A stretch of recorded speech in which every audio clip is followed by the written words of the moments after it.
बुलढाणा जिल्ह्यातल्या पैनगंगा नदीला पूर आल्यामुळे शेतकऱ्यांचं प्रचंड नुकसान झालंय।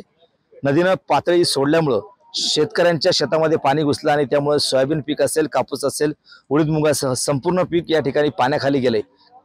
आपण बघू शकतो ही जी पैनगंगा नदी आहे, पैनगंगा नदीला रात्रीपासून या ठिकाणी पूर आलेला आहे आणि संपूर्ण नदीकाठचे जे शेत आहेत ते शेती सध्या पाण्याखाली गेलेली आहे। संपूर्ण पिकं जे ते पाण्याखाली आहेत।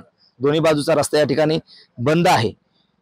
मुंबई पुणे जो हायवे आहे तो सुद्धा या ठिकाणी बंद आहे। दोन्ही बाजूला या ठिकाणी वाहनांच्या रांगा लागलेल्या आहेत।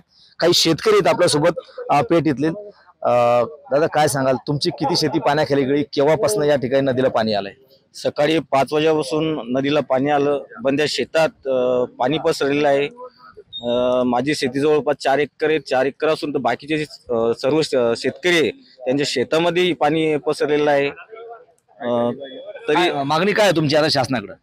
आमचे सर्व शेतकऱ्यांची प्रशासनाकडे एकच मागणी आहे की आपण कुठल्याही प्रकारचे प्रशासकीय कागदी घोडे न नाचवता प्रत्यक्ष पंचनामा करून शेतकऱ्यांना सरसकट हेक्टरी मदत देण्यात यावी आणि या आसमानी आणि या सुलतानी संकटातून शेतकऱ्यांना बाहेर काढावे, नाहीतर शेतकऱ्यासमोर आत्महत्या करण्याशिवाय कुठलाही पर्याय राहणार नाही। नक्कीच। तर या होत्या शेतकऱ्यांच्या या ठिकाणी प्रतिक्रिया।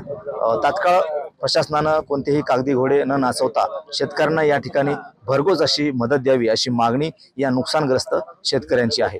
कॅमेरामन निलेश देशमुखसह गणेश सोळंकी, TV9 मराठी, बुलढाणा।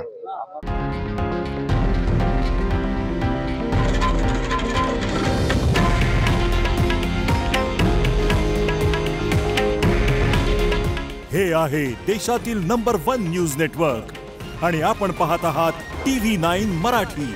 काळजी तुमची, हित महाराष्ट्राचं।